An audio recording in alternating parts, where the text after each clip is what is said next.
Long Beach is an internationally known city, recognized for its skyline, its coastline, and the landmarks that define it. From high-rise buildings stretching into the sky, to planes descending into Long Beach Airport, to the historic Queen Mary sitting just off the shore. It's a place that feels connected, busy, constantly in motion.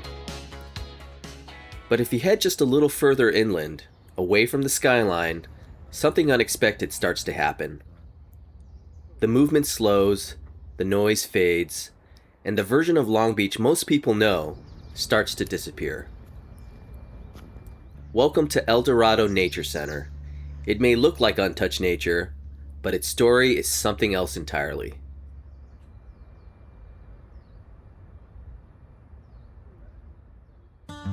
Just off the 605, 405, and 22 is the last place you'd expect to find one of the most peaceful nature areas in Southern California.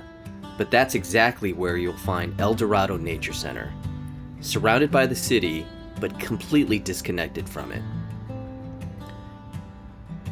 Even at the entrance, you can sense the shift that's about to take place. The trails are opened 8 a.m. to 5 p.m. Tuesday through Sunday. The center's closed on Mondays. Near the entrance, a simple bulletin board lists the month's upcoming events, a small detail that hints at just how much this place means to the community that surrounds it. Off to the left is a small amphitheater, nestled among the trees and surrounded by the beauty of the Nature Center. One of the reasons this place feels so peaceful is that you're rarely out of sight of the water. Lakes and winding streams accompany you through much of the journey. Right away, we're introduced to the North Lake, and it doesn't take long before we spot our first signs of wildlife. These fish are bluegill, and we're lucky enough to be visiting during spawning season. At first glance, they may not seem all that unusual, but later in the walk, we'll stumble upon dozens of them gathered in a site I never expected to find here. This is the first of many bridges we'll cross today, each one carrying us deeper into a landscape that feels wild and untouched. With every step, it's easy to forget that we're in the middle of Long Beach, surrounded by one of Southern California's largest urban areas. But before this walk is over, we'll discover that this place isn't quite what it seems, and that the story behind this peaceful escape is far more surprising than you might expect. Just ahead is the Interpretive Center, where visitors can learn more about the wildlife that calls this place home, from the birds and turtles to the many plants that thrive here. It's also a great place to discover the fascinating story of how this landscape came to be, revealing that there's much more to Dorado Nature Center than meets the eye. Just beyond these doors at the back of the Interpretive Center, you're greeted with yet another stunning view of the North Lake. It's one of those moments that invites you to slow down and take it all in. The shimmering water, the surrounding trees, and the quiet stillness that makes it hard to believe you're still in the middle of the city. Before we head out onto the trails, this placard offers a preview of some of the plants and wildlife we might encounter along the way. Here's another bridge along the trail. I found that each one offers its own unique view, making it worth stopping for a moment to see what this part of the Nature Center has to offer. The center thoughtfully designed this area with floating platforms, providing turtles with safe spots to rest and bask just above the water's surface. One of the things I love about Dorado Nature Center is that it offers trails for everyone. You can choose the full 2-mile loop, a shorter 1-mile route, or even a quick quarter-mile walk if you just want a taste of the scenery. Today we'll be taking the 2-mile trail, which offers the most time alongside the water. Along the way, we'll visit the South Lake and follow the gentle stream that meanders through the landscape toward it. Long before there was a nature center, the land was part of the floodplain of the San Gabriel River. Seasonal flooding shaped the landscape, creating wetlands and riparian habitat. By the early 20th century, much of the area had been converted into agricultural fields. The land that would eventually become the Nature Center was primarily flat farmland. During the 1950s and 1960s, Long Beach residents approved bond measures to acquire land for what would become El Dorado Regional Park. The master plan included something unusual for an urban park, a dedicated nature preserve. I love how these trees arch overhead to create a tunnel-like pathway. Without their leaves, the twisted branches give this stretch of trail a quiet, almost haunting beauty. Here we are at our third bridge. Since we're taking the 2-mile trail, we won't actually be crossing this one, but it's still worth pausing to take in the view. While I was here, I spotted a pair of ducks gliding through the water and noticed something unexpected beneath them. A largemouth bass that seemed perfectly content to follow them wherever they went. It was a pretty cool moment to watch. I've always loved peaceful walks in nature, and they're even better when there's water nearby. Before you even take in the view, there's the sound. The gentle ripples and soft rush of moving water that instantly make everything feel a little bit more calming. Then there's the beauty of it, the reflections, the movement, and the way it transforms the landscape. And of course, water attracts wildlife, turning an ordinary walk into one filled with little discoveries. That's why whenever I have the choice, I always choose the trail by the water. As I mentioned earlier, the Nature Center didn't emerge naturally. It was engineered. Development began around 1965, when landscape architects transformed flat farmland into rolling hills, lakes, streams, and wooded areas. Much of the soil came from excavating the park's lakes and constructing the nearby 605 freeway interchange. In a surprising twist, the very freeways many believe destroy natural spaces actually helped create this one. The designers also carefully selected trees and shrubs to attract wildlife, with the goal of creating not just a park, but a functioning habitat. The visitor center, built on an island in the North Lake, was completed in January 1969, marking the official opening of Dorado Nature Center. One thing I appreciate is how the Nature Center has placed benches throughout the trails. They're perfect for a quick rest or simply slowing down to listen to the birds, watch the water, and enjoy the scenery a little longer. We're approaching our next bridge and another chance to pause and appreciate the beauty of this place. Sometimes no matter how hard you try, video just can't capture what it's like to be here in person. It reminds you why places like this are meant to be experienced, not just watched. And every now and then, you have to remind yourself that you're still in Long Beach, the same Long Beach with the airport, the university, and the busy downtown. Out here, that version of the city feels a world away. Up ahead is one of my boy's favorite fruits, the California blackberry. There's a huge patch of them growing right here along the trail. Unfortunately, the bushes are completely bare at the moment, but come the right time of year, they're probably loaded with berries and become a pretty exciting discovery on the walk. You'll see these cute little guys all over the Nature Center. Some of them can get pretty brave. Throughout the 1970s, the newly planted trees matured and wildlife populations expanded. The Nature Center quickly became a destination for school field trips, bird watchers, nature photographers, and families seeking a quiet escape from the city.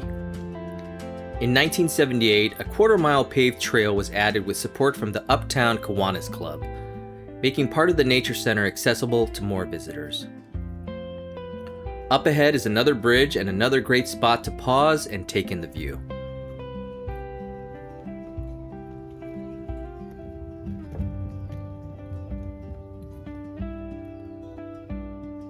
I believe we're entering the Southern Oak Woodland section of the park, and this easily ranks as one of my favorite areas here. There's something about the towering trees and the way they arch over the trail that makes you feel completely immersed in nature, almost as if the outside world has faded away. The challenge with video is that it rarely captures the true grandeur or scale of a place like this. Unless you're watching on some massive theater screen, it's hard to convey just how impressive it feels in person. The height of the trees, the depth of the woodland, and the feeling of being surrounded by it all. It's one of those places you really have to experience for yourself. And for me, the best part is knowing that something this beautiful and peaceful is just a short drive from home. This section of the Woodlands is filled with tall pine trees, giving the trail a completely different feel. Their towering trunks create a peaceful canopy overhead, making this one of those places where you naturally slow down and enjoy the stillness of the moment. These are red-eared sliders, named for the orange and red stripe behind their eyes. They're one of the most common turtles you'll see here, although they're actually transplants to Southern California, introduced through the pet trade decades ago. As ecological understanding improved, staff began moving away from ornamental landscaping and toward California native habitat restoration. By the mid-1980s, new plantings focused primarily on California native species. This was the beginning of the philosophy that still guides management today. Throughout this walk, I've enjoyed the peacefulness of hearing my own steps, the birds singing, and of course, the illegal fireworks. What in the world was that?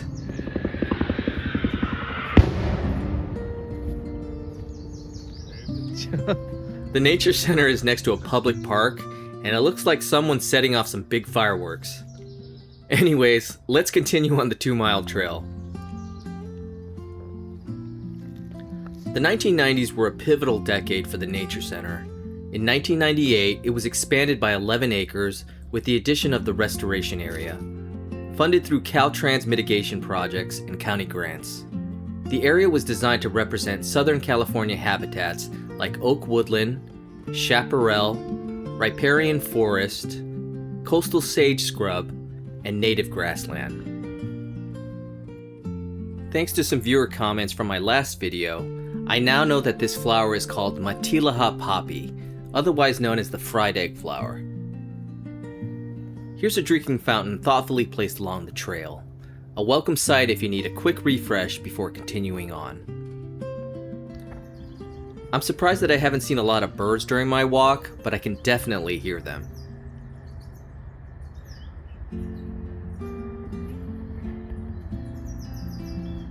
This dragonfly has a name as cool as its look, the flame skimmer dragonfly.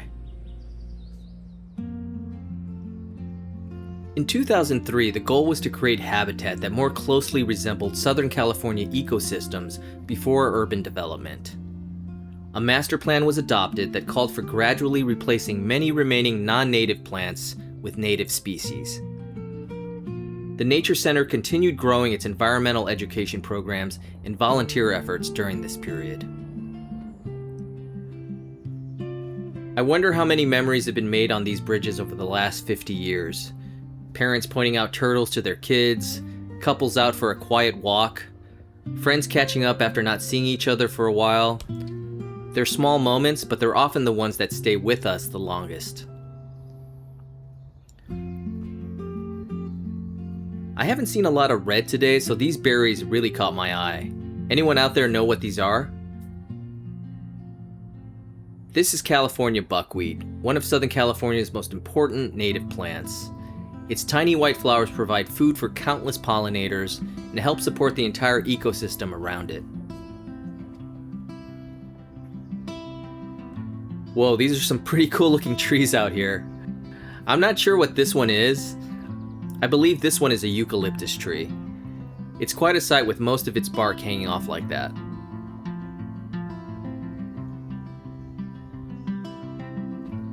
We finally reached the South Lake, and what an absolutely beautiful sight it is. The peaceful water, the surrounding trees, and the sense of openness makes this one of the most breathtaking spots in the entire Nature Center. In my opinion, this alone makes choosing the 2-mile walk worthwhile. The best part is that getting here isn't especially difficult. Much of the trail is shaded, the paths are well maintained, and there aren't any steep inclines along the way. This right here has to be one of the coolest things I've seen, not just today, but all year. I was looking into the water and noticed all these perfectly round circles dug into the lake bed. There were way too many of them to be random, so I naturally got curious. Then I looked a little closer and realized there were bluegill swimming around almost every single one. After doing a little research, I found out that during spawning season, Male bluegill actually build these nests to attract females and protect their eggs. I had no idea that they did this. How cool is that? There actually haven't been a lot of flowers that have stood out to me on this walk, but this one definitely did. Not only is it beautiful, but it's completely on its own. Just this single flower along the trail. I haven't seen another one like it in the entire time we've been out here. The park does a good job of keeping you going in the right direction. There aren't any unmarked forks in the road, so you don't risk getting lost or going in circles. That's important when you're talking about a bigger park like this. The Nature Center celebrated its 50th anniversary in 2019 and was welcoming around 375,000 visitors each year. If you remember visiting during those early days, I'd love to hear your memories in the comments. Up ahead, we're back at one of the first bridges near the front of the park, with the North Lake right off to our right.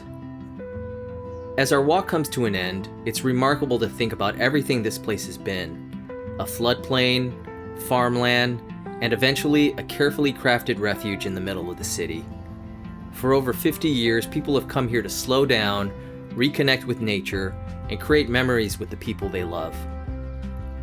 And if the last half century is any indication, this place will continue making memories for generations to come. As always, thank you so much for watching the video. Please subscribe if you want to see more videos like this in the future, and I'll see you on the next one.